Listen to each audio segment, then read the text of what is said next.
Hi guys, welcome to my channel. I am Ricky Martins. I'm an adult content creator among many other things, and I live in Rio currently in Brazil. So I was thinking about what kind of content should I be bringing here on my YouTube channel because originally I made this channel so I would post my short films. And so I posted Tattoo. By the way, if you haven't seen it, I'll have the link below and you can watch Tattoo. It's a short film. It's a really nice piece. And there are also extra scenes that you can find out in the on the link below too. Yeah, so I wanted to post those short films, but turns out they are really long to make and it takes a long time to actually produce one of those. And I do everything by myself. So I film, I write the script, I edit, I produce. It's all me, so it takes a long time. And in the meantime, I don't want you guys to be without content. I want you guys to be able to have some fun here on my channel. And I was thinking, well, maybe I could bring something different here, and I could talk about my life so you guys can know me better. So I figured my body's already so exposed in the content platforms. Might as well expose my personality here for a change, and hope that people will like it, or maybe not. Who knows? Yeah, and I was thinking about a format in which I could do that because to me it's not easy to open up. I've always been an introvert, and I can talk about all kinds of things, but when I'm the subject, it's much harder. So I thought, why don't we play a game? I will open up to you as I would to a therapist. Which, by the way, I really need to get back to therapy. I've just been too broke to get to it. And you guys will get to be my therapists, and you get to type in the comments what kinds of mental illnesses you think I have. Isn't it fun? I mean, it's not right, but people are doing ChatGPT therapy now, and at least this way it's more fun and it generates content. So there's a lot to unwind. Let's start by saying I was dating the devil. Well, not the actual devil, just someone who behaves just like him, or perhaps worse than the devil. We met at an adults-only party here in Rio, if you know what that means. And at that same night, I noticed he was crazy. There was something wrong about him. He was sick in the head. Now, looking back, I should have paid attention to it because it was clearly a red flag that I just chose to ignore. I was like, oh well, why not? He seems like such a catch and he's promising all these nice things. He looks crazy, but I can take a little crazy. Spoiler alert, I could not. So the first month we were together, everything was fine. No fights, no arguments. We were making plans, and it was actually the first time I was making long-term plans for myself. I've never done that before in my life. I've always been someone to just plan a couple months in advance, and that's the best I could do. Maybe it's just me being a pessimistic and maybe not knowing if I'll survive that long.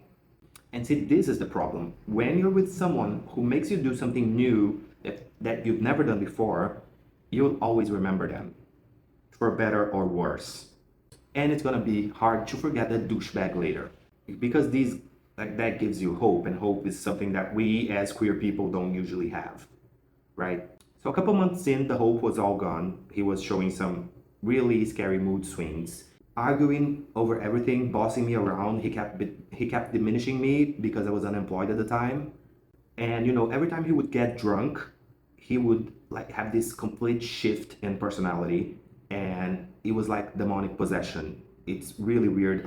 I've never seen that before. His voice would change, the look in his eyes would change, the way he talked would change. And it was very scary. That's like a big red flag.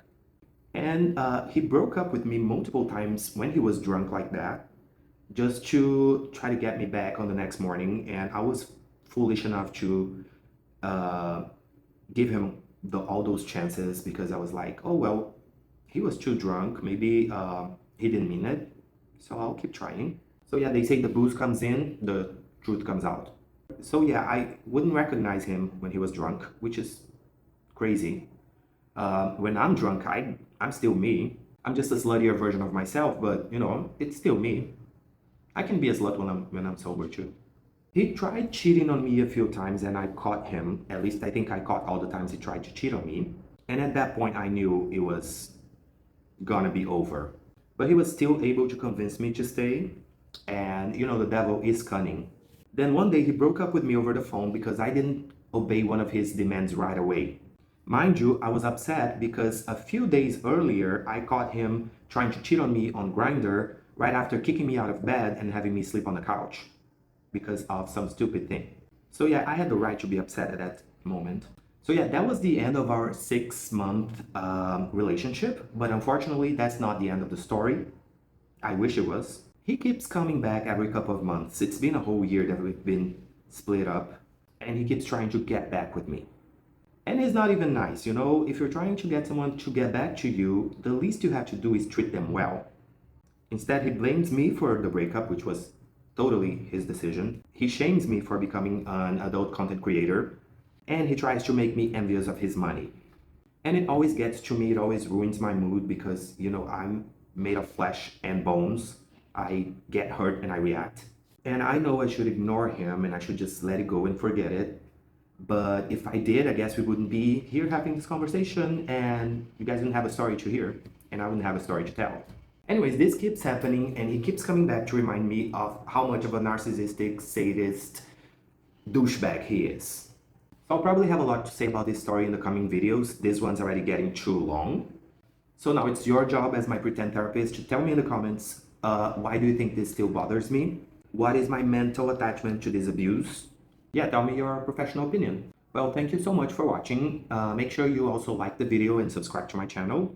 And I'll see you again on our next appointment. Bye.